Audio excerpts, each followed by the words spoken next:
आमे पूर्व क्लास रे कुषाण मानकर ओरिजिन सेमानकर शासन पद्धति सेमानकर धर्मनीति विषय पढ़ी जो माने पूर्व क्लास देखी ना डिस्क्रिप्शन रे गोटे लिंक दि जाइए ताको क्लिक करके प्रथमे देखंतु पूर्व क्लास तापर ए क्लास देखिले भल से बुझा पड़िबो। आज क्लास आम पढ़ा कुषाण मानक समय रे कला साहित्य स्थापत्य एवं भास्कर्य क्षेत्र में विकास किपरि होइतिला।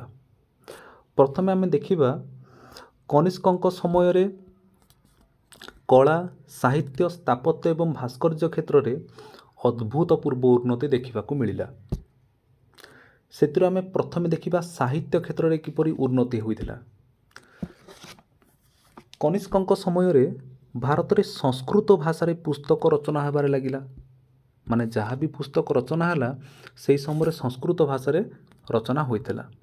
तो आम कहि परिबा संस्कृत भाषार उन्नति देखा मिला। से समय रे कनिष्कଙ୍କ राजदरबार रे अनेक बौद्ध दार्शनिक थिले।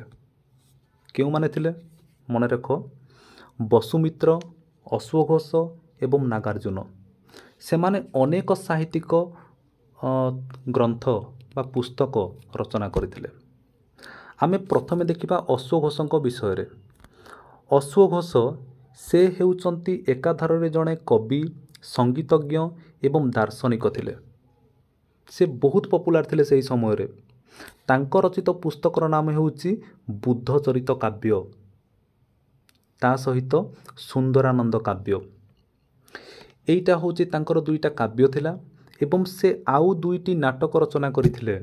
गोटे हेउची वज्रसूची एवं अन्यटी हेउची सरीपुत्र प्रकरण। ताहले आमे जानिबाकू पाइले से चारोटी पुस्तक रचना करथिले। गोटे हेउची बुद्ध चरित सुंदरानंद वज्रसूची ओ सरीपुत्र प्रकरण। आमे देखिबा बुद्धंकर अश्वघोषंकर बुद्ध चरित काव्यरू आमे बुद्धंकर जीवनी विषय रे जानिबाकू पाइबा। आउ एहिटा हेउची बुद्ध चरित काव्यटा हेउची हिंदू धर्मर रामायण काव्य सहित तुलना करा जाय थाए। ठीक अछि। सुंदरानंद काव्य एतिर आमे बुद्धंकर केतोटी स्मरणीय घटना विषय रे जानिबाकू पाइबा। किछि स्मरणीय घटना विषय रे सेतिरे वर्णना करा हिची सेतिर आमे जानिबाकू पाउचंती। वज्रसूची एइटा मध्य अश्वघोषंकर गुटे बहुत फेमस बुक थिला। ठीक अछि। आमे अश्वघोषंक विषय रे किछि जानिबाकू पाइले। एबे आमे देखिबा नागार्जुनक विषय रे। नागार्जुन हेउचंती कनिष्कଙ୍କ राजदरबार रे थिले। से जणे महान विज्ञ पंडित थिले। तांकर जन्म होइतिला विदर्भ राज्य रे। से वेद एवं ब्राह्मण्य साहित्य उपरे तांकर अगाध पांडित्य थिला। से विज्ञान संबलित पुस्तक रचना करथिले। से आइनस्टाइनकर अग्रदूत थिले बोली कहा जाए। आइनस्टाइनकर पूर्वरु आमे देखिबाकू पाइबा जणे वैज्ञानिक थिले। तांकर नाम हेउची नागार्जुन बोली कहा जाउची। हुएनसा जे कि हर्षवर्धन को समय रे आसीथिले। से तांको पुस्तक रे लिखिचंती नागार्जुन हेउचंती पृथ्वीर चारोटी आलोक मध्यरु अन्यतम। माने केते बड़ श्रेष्ठ स्थान रे तांको रखिचंती। तांको मार्टिन लुथरଙ୍କ सहित तुलना करा जाए। मार्टिन लुथर जे कि जर्मान रो थिले जणे धर्म संस्कारक थिले। तांको सहित तुलना करा जाउची नागार्जुन को। आमे देखिबा नागार्जुन जणे बौद्ध पंडित थिले। सेटा आमे देखिबाकू पाउचंती। सेही समय महाजान बौद्ध धर्मर उन्नति होइथिला एवं सेही उपरे से गुटे दर्शनमूलक तत्व को नेकी पुस्तक रचना करथिले।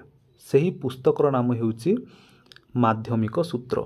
सेही पुस्तकर नाम कोन थिला माध्यमिक सूत्र बा द थ्योरी ऑफ रिलेटिविटी। यह एक विज्ञान संबलित पुस्तक थिला। ठीक अछि। ता सहित से आउ अन्य एक पुस्तक रचना करथिले जहार नाम हेउची प्रज्ञा परमिता सूत्र। एही पुस्तकटा मध्य गोटे प्रसिद्ध ग्रंथ थिला नागार्जुनकर। ठीक अछि। तांको मतरे आमे देखिबाकू पाइबा से तांको पुस्तक रे लिखिचंती भलो थिले मंद थिले भलो रही परिबो अंधार थिले आलोक आसी परिबो। हैला ता माने होचे आमे जानिचंती सुख परे दुख आसे दुख परे सुख आसे। एही परि भाबरे से किछि मत प्रदान करिचंती तांको पुस्तक रे। ଏବଂ ନାଗାର୍ଜୁନଙ୍କ ପରେ ଆମେ ଆଉ ଜଣେ ବୌଦ୍ଧ ଦାର୍ଶନିକଙ୍କ ବିଷୟରେ ପଢ଼ିବା, ଯିଏକି କନିଷ୍କଙ୍କ ରାଜ ଦରବାରରେ ଥିଲେ। ତାଙ୍କର ନାମ ହେଉଛି ବସୁମିତ୍ର। ସେ ବି ଜଣେ ପ୍ରସିଦ୍ଧ ଥିଲେ, ସେ ଜଣେ ପ୍ରସିଦ୍ଧ ଦାର୍ଶନିକ ଥିଲେ, ବୌଦ୍ଧ ଦାର୍ଶନିକ ଥିଲେ। କନିଷ୍କଙ୍କ ସମୟରେ ଚତୁର୍ଥ ବୌଦ୍ଧ ସମ୍ମିଳନୀ ହୋଇଥିଲା, ଆମେ ପଢ଼ିଥିଲେ ସେଟା। ଆଉ ସେହି ଚତୁର୍ଥ ବୌଦ୍ଧ ସମ୍ମିଳନୀର ସଭାପତି ବା ପ୍ରେସିଡେଣ୍ଟ ଥିଲେ ବସୁମିତ୍ର। ଠିକ୍ ଅଛି। ସେ ଗୋଟିଏ ବୌଦ୍ଧ ଧର୍ମଗ୍ରନ୍ଥ ରଚନା କରିଥିଲେ, ସେଟା ହେଉଛି ତ୍ରିପିଟକ ଟୀକା ବା ମହାବିଭାଷା ସୂତ୍ର। ଏହି ପୁସ୍ତକଟା ସେ ରଚନା କରିଥିଲେ। ଏବେ ଆମେ ଦେଖିବା ତାଙ୍କ ବ୍ୟତୀତ କନିଷ୍କଙ୍କ ସମୟରେ କିଛି ଦାର୍ଶନିକ ଥିଲେ ଯେଉଁମାନେ କି ଆୟୁର୍ବେଦ ଉପରେ ମଧ୍ୟ ପୁସ୍ତକ ରଚନା କରିଥିଲେ। ଯେପରିକି ଦେଖିବା ତାମାନେ ହେଉଛି ମେଡ଼ିକାଲ ସାଇନ୍ସ ସେହି ସମୟର, ତା ଉପରେ ମଧ୍ୟ ପୁସ୍ତକ ରଚନା କରିଥିଲେ। ଯେପରିକି ଦେଖିବାକୁ ପାଇବା ଜଣେ ଦାର୍ଶନିକ ବା ଜଣେ ପଣ୍ଡିତ ଥିଲେ ଯାହାଙ୍କର ନାମ ହେଉଛି ଚରକ। ପିଲାମାନେ ତୁମେ ଶୁଣିଥିବ ତାଙ୍କ ନାଁ। ସେ ଗୋଟେ ପୁସ୍ତକ ରଚନା କରିଥିଲେ, ସେହି ପୁସ୍ତକର ନାମ ହେଉଛି ଚରକ ସଂହିତା। ସେଥିରୁ ଆମେ ଆୟୁର୍ବେଦର ଚିକିତ୍ସା ବିଷୟରେ ଜାଣିବାକୁ ପାଇବା। ଏଇଟା ହେଉଛି ସେହି ସମୟର ମେଡ଼ିକାଲ ସାଇନ୍ସ ବିଷୟରେ ଆମେ ଜାଣିବାକୁ ପାଇବା ସେହି ପୁସ୍ତକରୁ, ଚରକ ସଂହିତାରୁ। ଏବେ ଆମେ ଦେଖିବା ଚରକଙ୍କ ବ୍ୟତୀତ ସେହି ସମୟରେ ଆଉ କିଛି ପଣ୍ଡିତ ଥିଲେ, ଯେପରିକି ଆମେ ଦେଖିବାକୁ ପାଇବା ଜଣେ ଥିଲେ ପାର୍ଶ୍ୱ, ଅନ୍ୟ ଜଣେ ହେଉଛନ୍ତି ମାଥର, ସଂଘରକ୍ଷ ଓ ଏଜିଲିସସ୍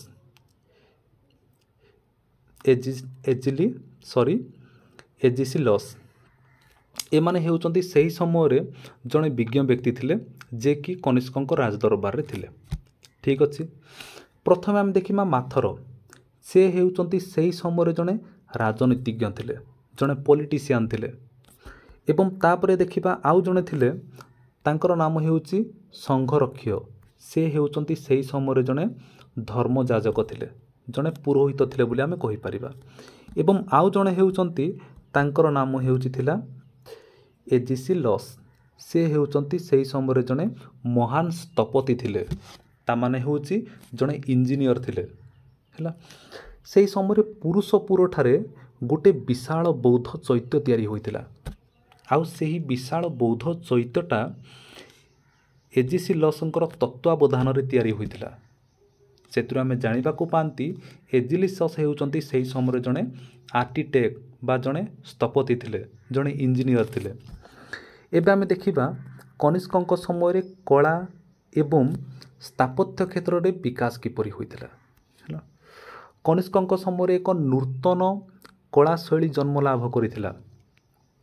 ଆଉ ଆମେ ଦେଖିବାକୁ ପାଇବା କନିଷ୍କଙ୍କ ସମୟରେ 4ଟି କଳା ସେହି ସମୟରେ ବିକାଶ ହୋଇଥିଲା।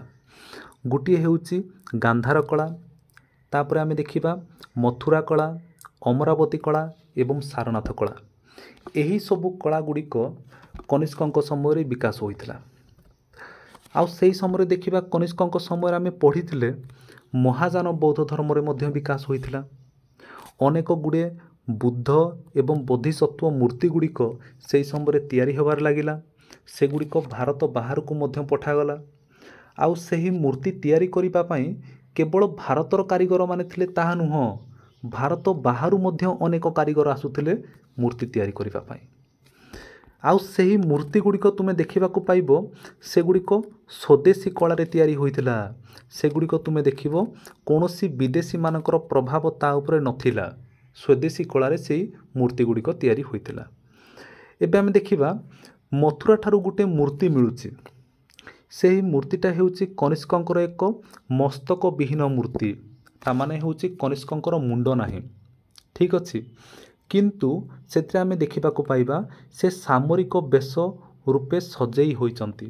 ଗୋଟେ ଯୁଦ୍ଧ କ୍ଷେତ୍ରକୁ ଯିବା ପୂର୍ବରୁ ଯେମିତି ଜଣେ ରାଜା ସଜେଇ ହୋଇଥାଏ, ଠିକ୍ ସେହିପରି ସେ ସଜେଇ ହୋଇଛନ୍ତି।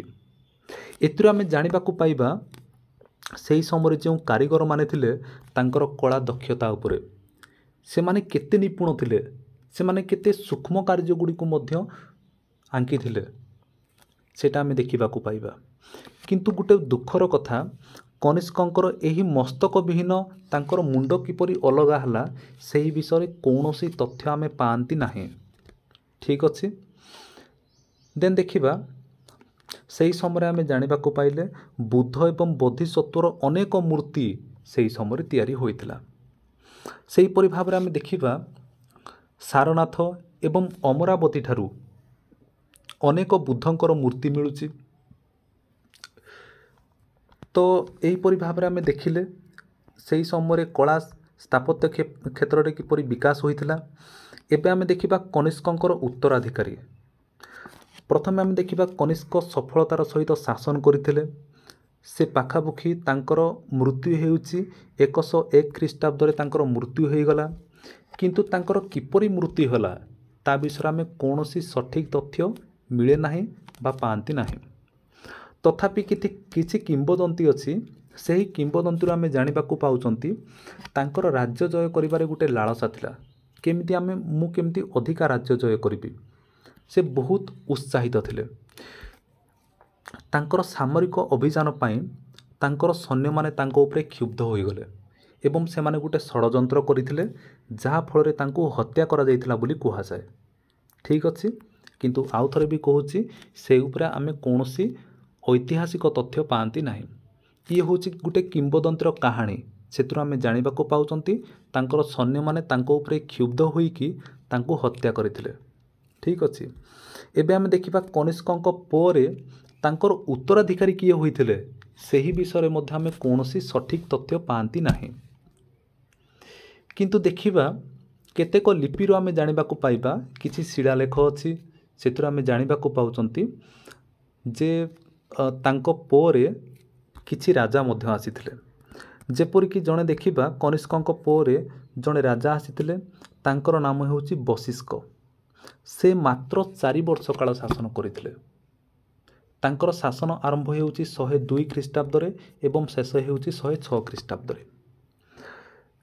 ଦେନ୍ ଦେଖିବା ସେ ମଥୁରା ଏବଂ ତାର ଆଖପାଖ ଅଞ୍ଚଳରେ ଶାସନ କରୁଥିଲେ ବୋଲି କୁହାଯାଉଛି। ସାଞ୍ଚି ତାଙ୍କର ଶାସନ ଅଧୀନରେ ଥିଲା ବୋଲି ମଧ୍ୟ ଅନୁମାନ କରାଯାଏ। ଠିକ୍ ଅଛି, ଏବେ ଆମେ ଦେଖିବା ତାଙ୍କ ପରେ ବଶିଷ୍କଙ୍କ ପରେ ଆଉ ଜଣେ ଶାସକ ଆସିଲେ, ଯାହାଙ୍କର ନାମ ହେଉଛି ହୁବିଷ୍କ। ସେ କିଛି ବର୍ଷ କାଳ ଶାସନ କରିଛନ୍ତି। ଆଫଗାନିସ୍ତାନ ତାଙ୍କର ଶାସନର ଅନ୍ତର୍ଭୁକ୍ତ ଥିଲା। ଆଫଗାନିସ୍ତାନ ପର୍ଯ୍ୟନ୍ତ ତାଙ୍କର ଶାସନ ଥିଲା ବୋଲି କୁହାଯାଏ। କାହିଁକି ନା କାବୁଲ ଗୋଟେ ଜାଗା ଅଛି ଆଫଗାନିସ୍ତାନରେ, ସେଠାରୁ ଆମେ ଗୋଟେ ଶିଳାଲିପି ପାଉଛନ୍ତି ଏବଂ ସେଇ ଶିଳାରୁ ଜାଣିବାକୁ ପାଉଛନ୍ତି ହୁବିଷ୍କ ଆଫଗାନିସ୍ତାନ ପର୍ଯ୍ୟନ୍ତ ମଧ୍ୟ ଶାସନ କରୁଥିଲେ। ଠିକ୍ ଅଛି, କନିଷ୍କଙ୍କ ପରି ସେ ମଧ୍ୟ ଜଣେ ମହାରାଜାଧିରାଜ ଉପାଧି ଧାରଣ କରିଥିଲେ, ସେଟା ମଧ୍ୟ ଆମେ ଜାଣିବାକୁ ପାଇବା। ସେ ମୁଦ୍ରା ପ୍ରଚଳନ କରିଥିଲେ ଏବଂ ସେହି ମୁଦ୍ରାରେ ଆମେ ଦେଖିବାକୁ ପାଇବା ଅନେକ ପାରସିକ ଏବଂ ହିନ୍ଦୁ ଦେବାଦେବୀଙ୍କର ପ୍ରତିମୂର୍ତ୍ତିର କିଛି ଝଲକ ଆମେ ଦେଖିବା। ସେ ମୁଦ୍ରାରୁ ଆମେ ଜାଣିବାକୁ ପାଉଛନ୍ତି ଯେ ସେହି ସମୟରେ ହିନ୍ଦୁ ଏବଂ କିଛି ପର୍ସିଆନ ଦେବାଦେବୀମାନେ ଥିଲେ, ତାଙ୍କର ମୂର୍ତ୍ତି ସେଥିରେ ଅଙ୍କାଯାଇଛି। ହୁବିଷ୍କଙ୍କ ପରେ ଆଉ ଜଣେ ଶାସକ ଆସିଲେ, ଯାହାଙ୍କର ନାମ ହେଉଛି ଦ୍ୱିତୀୟ କନିଷ୍କ। ଠିକ୍ ଅଛି, କୁହାଯାଏ ସେ ତାଙ୍କର ପୁତ୍ର ଥିଲେ। ଠିକ୍ ଅଛି, ଏବଂ ତାପରେ ଆମେ ଦେଖିବା ଆଉ ଜଣେ ଶାସକ ଆସିଛନ୍ତି, ଯାହାଙ୍କର ନାମ ହେଉଛି ବାସୁଦେବ। ତାଙ୍କ ସମୟରୁ କୁଷାଣ ସାମ୍ରାଜ୍ୟର ପତନ ହୋଇଥିଲା ଏଇଟା କୁହାଯାଏ। କାହିଁକି ନା ବାସୁଦେବ ହେଉଛି ଜଣେ ଭାରତୀୟ ନାମ ବୋଲି ଭାରତୀୟ ନାମ ସହିତ ମିଶିଯାଏ ହେଲା। ସେଥିରୁ କୁହାଯାଏ ଯେ ତାଙ୍କ ସମୟରୁ ସମ୍ପୂର୍ଣ୍ଣ ରୂପେ କୁଷାଣମାନେ ଭାରତୀୟ ହୋଇଯାଇଥିଲେ। ଠିକ୍ ଅଛି, ଏବଂ ଦେଖିବା ସେ ବି ଜଣେ କବି ଏବଂ ସାହିତ୍ୟିକ ଥିଲେ। ଏବଂ ସେଟା ଆମେ ଜାଣିବାକୁ ପାଉଛନ୍ତି ରାଜଶେଖରଙ୍କର ଗୋଟେ ପୁସ୍ତକ ଅଛି, ସେହି ପୁସ୍ତକର ନାମ ହେଉଛି କାବ୍ୟମୀମାଂସା। କାବ୍ୟମୀମାଂସାରୁ ଆମେ ଜାଣିବାକୁ ପାଉଛନ୍ତି ବାସୁଦେବ ଜଣେ କବି ତା ସହିତ ସାହିତ୍ୟିକ ଥିଲେ। ଠିକ୍ ଅଛି, ଏବେ ଆମେ ଦେଖିବା ତାଙ୍କର ସମୟରେ ପଶ୍ଚିମ ଭାରତରେ ସେ ଅତ୍ୟନ୍ତ ଶକ୍ତିଶାଳୀ ହୋଇ ଉଠିଥିଲେ।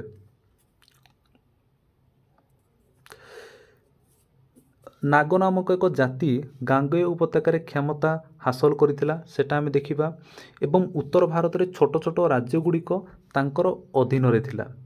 ତାମାନେ ଆମେ କହିପାରିବା ସେ ବି ମଧ୍ୟ ଜଣେ ଶାସକ ସେ ଥିଲେ। ଶାସନ କିଛି ବର୍ଷ କାଳ ସେ କରିଛନ୍ତି ଏବଂ 177ରେ ତାଙ୍କର ମୃତ୍ୟୁ ହେଇଛି। ଧୀରେ ଧୀରେ କୁଷାଣ ସାମ୍ରାଜ୍ୟର ପତନ ହୋଇଯାଇଥିଲା। ବାସୁଦେବଙ୍କ ପରେ ପରେ ସେହି ବଂଶର ଯେଉଁ ଉତ୍ତରାଧିକାରୀମାନେ ଥିଲେ ସେହି ବିଷୟରେ ଆମେ କୌଣସି ତଥ୍ୟ ପାଆନ୍ତି ନାହିଁ। ତଥାପି କିଛି ମୁଦ୍ରା ଅଛି, ସେଥିରୁ ଆମେ ଜାଣିବାକୁ ପାଉଛନ୍ତି ତୃତୀୟ କନିଷ୍କ ଶାସନ କରିଥିଲେ। ସେ ପାଖାପାଖି 30 ବର୍ଷ କାଳ ଶାସନ କରିଥିଲେ ବୋଲି କୁହାଯାଉଛି। ପରେ ପରେ ଆମେ କୁଷାଣମାନଙ୍କ ବିଷୟରେ କିଛି ଆଉ ସଠିକ୍ ତଥ୍ୟ ଆଉ ପାଆନ୍ତି ନାହିଁ। ଠିକ୍ ଅଛି, thank you all of you. ଆମେ ନେକ୍ସଟ କ୍ଲାସ୍ରେ ସାତବାହନ ବିଷୟରେ ପଢ଼ିବା।